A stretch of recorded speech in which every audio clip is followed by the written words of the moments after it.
कई इलाकों में तेज हवा के साथ भारी बारिश हो रही है। यास तूफान की वजह से जमशेदपुर, चाईबासा, बोकारो और दुमका जिले में तेज हवा और बारिश हो रही है। यास से निपटने के लिए जिला प्रशासन ने एहतियात बरतते हुए आज सभी दुकानों को बंद रखने का निर्देश दिया है। तो अधिकतर दफ्तर भी अगले 2 दिनों के लिए बंद कर दिए गए हैं। वहीं राज्य में एनडीआरएफ की 10 टीमें तैनात की गई हैं और साथ ही साथ कई ट्रेनों को भी रद्द किया गया है। तो देखिए, हम आपको 5 तस्वीरें दिखा रहे हैं। चाईबासा, बोकारो, हजारीबाग, दुमका और जमशेदपुर के यहां चक्रवाती तूफान यास का असर दिख रहा है। सुबह से ही तेज बारिश हो रही है और तेज हवाएं भी चल रही हैं।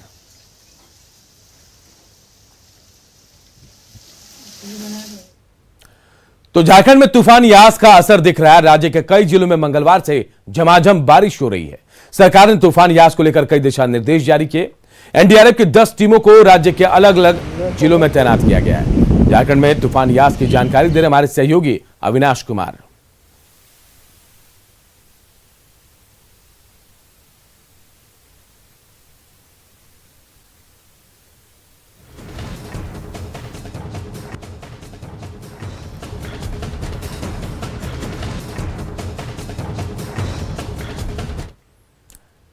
इधर जामताड़ा में भी यास तूफान का असर दिख रहा है। यहां तेज हवाओं के साथ रुक रुक कर बारिश हो रही है। यास तूफान को लेकर जामताड़ा को हाई अलर्ट पर रखा गया है। वहीं प्रशासन ने एडवाइजरी जारी कर जिलेवासियों से सतर्क रहने की अपील की। साथ ही संबंधित पदाधिकारियों को कई आवश्यक दिशा निर्देश दिए गए हैं ताकि तूफान से जान माल का नुकसान ना हो।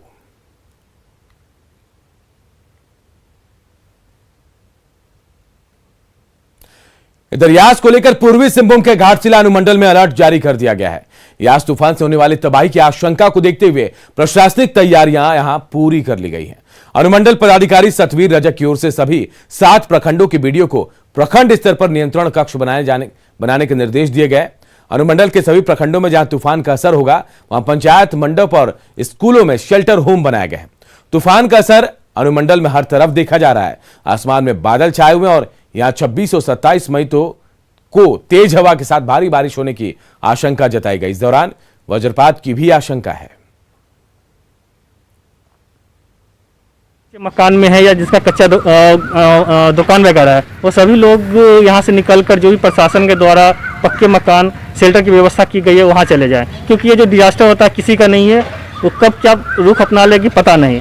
पेड़ गिर सकते हैं दुकान के ऊपर जिसमें दब सकते हैं लोग, या कच्चे मकान है उसके ऊपर पेड़ गिर सकता है, बिजली के खंभे गिर सकते हैं जिससे वो डिस्टर्ब हो सकता है और जान माल की काफी हानि हो सकती है। इधर पलामू में भी यास तूफान का आंशिक असर दिखने लगा है। इलाके में रुक रुक कर हल्की बारिश हो रही है। असर दिख रहा है इसका। इलाके में बारिश शुरू हो गई है। हालांकि हवाओं की गति अभी सामान्य है। स्थिति का जायजा लिया हमारे सहयोगी संजय भारती ने। पलामू जिले में तूफान का असर बहुत अधिक यहाँ नहीं है।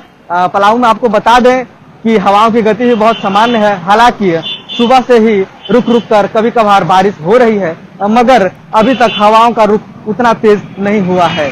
गति बहुत सामान्य है हवाओं की। आप देख सकते हैं कि आसमान में बादल तो छाए हैं मगर वैसी कोई भारी बारिश यहाँ नहीं हो रही है। लोगों का आवागमन भी बहुत सामान्य है। हालांकि आपको बता दें कि पलामू जिले को भी हाई अलर्ट में रखा गया है तूफान को देखते हुए, मगर अभी तक वैसा कुछ व्यापक असर देखने को नहीं मिला है। जैसा कि बाकी जिलों में तेज बारिश के साथ हवाओं का तेज गति से चलना हो रहा है, मगर पलामू में अभी भी उस तरह की स्थिति नहीं है। बारिश भी बहुत सामान्य है और हवाओं की गति भी बहुत सामान्य है। संजय भारती, न्यूज़ 18, पलामू। अब बात जमशेदपुर की, तो यहां भी चक्रवाती तूफान यास का असर दिख रहा है। शहर में आज सुबह से ही काले बादल छाए हुए हैं और रुक रुक कर तेज हवा के साथ बारिश भी हो रही है। जिला प्रशासन ने एहतियात बरतते हुए सभी दुकानों को बंद रखने का निर्देश दिया। तो वहीं अधिकतर दफ्तर भी अगले 2 दिनों के लिए बंद कर दिए गए हैं। निचले इलाकों में रहने वालों को सचेत भी किया गया है। इस वक्त हम खड़े हैं दुमुहानी के नदी किनारे। यहाँ पे लोगों को हिदायत दी गई है कि आप यास तूफान को लेकर के जिला प्रशासन ने हिदायत दिया है कि आप घर पे रहें, इधर उधर ना निकले, बेमतलब बेकाम कभी ना निकले। आप देख सकते हैं आसपास जो नदी किनारे लोग रहते हैं उन्हें कल ही शाम में जिला प्रशासन के द्वारा बता दिया गया है कि नदी के किनारे यास तूफान जब आए तो आज सुबह 6 बजे से कल सुबह 6 बजे तक आपको नदी के किनारे नहीं जाना है और घर पे रहना है। बेमतलब का आपको नहीं निकलना है। मौसम अभी बनने लगी है तूफान को लेकर के, हल्की हल्की बारिश भी शुरू हो गई है और धीरे धीरे ये विकराल रूप लेगी। वहीं आपको बता दें कि एनडीआरएफ की टीम भी 3 टुकड़ी कल शाम को पहुंच चुकी है और उसके साथ साथ टाटा स्टील की टीम और आर्मी की टीम भी यहाँ पर है। कुछ भी विकट परिस्थिति होती है, हवाएं तेज चलती हैं, पेड़ गिरती हैं, तो उनको निपटने, जान माल का नुकसान ना हो इसके लिए एनडीआरएफ की टीम पूरी तरह से तैयार है। वहीं जिला प्रशासन के द्वारा कहा गया है कि आज से लेके कल सुबह तक सारे तरह के दुकानें बंद रहेंगे, मेडिकल दुकान को छोड़ करके। वहीं साथ साथ डीसी सूरज कुमार ने भी लोगों से अपील किया है कि आप कम से कम घर से निकले, बेमतलब का घर से, अगर आपको कोई मेडिकल इमरजेंसी ना हो तो आप घर से ना निकलें। जमशेदपुर से अभिनव कुमार, न्यूज़ 18। इधर झारखंड में स्वास्थ्य सुरक्षा सप्ताह को कुछ रियायतों के साथ 1 हफ्ते के लिए बढ़ा दिया गया है। अभी 27 मई की सुबह 6 बजे तक के लिए लॉकडाउन था, जो कि अब 3 जून की सुबह 6 बजे तक होगा। सरकार ने इस बार कई रियायतें भी दी हैं। इन रियायतों में सबसे बड़ा लाभ कृषि सेक्टर को मिला है। किसानों को बाजार तक अपना उत्पाद लेकर जाने के लिए अब ई पास की जरूरत नहीं होगी। इससे किसान अपने उत्पाद, सब्जियां लेकर सीधे बाजार पहुंच सकते हैं। किसानों के अलावा मीडिया कर्मियों, कोर्ट के कार्य से निकलने वाले लोगों, उद्योगों और खान में काम करने वाले लोगों और सरकारी कर्मियों को भी ई पास बनवाने की जरूरत नहीं होगी। राज्य मुख्यालय में फिलहाल गृह विभाग, आपदा प्रबंधन, वन विभाग, ग्रामीण विकास विभाग जैसे दफ्तर ही खुले थे, लेकिन अब सरकार की अधिसूचना के साथ ही सभी सरकारी दफ्तर खुल जाएंगे। राज्य सरकार ने फैसला लिया है कि दफ्तरों में 1/3 से अधिक कर्मियों को नहीं बुलाया जाएगा। प्राइवेट जो सेक्टर है उनके लिए अभी कोई रियायत नहीं दी गई है।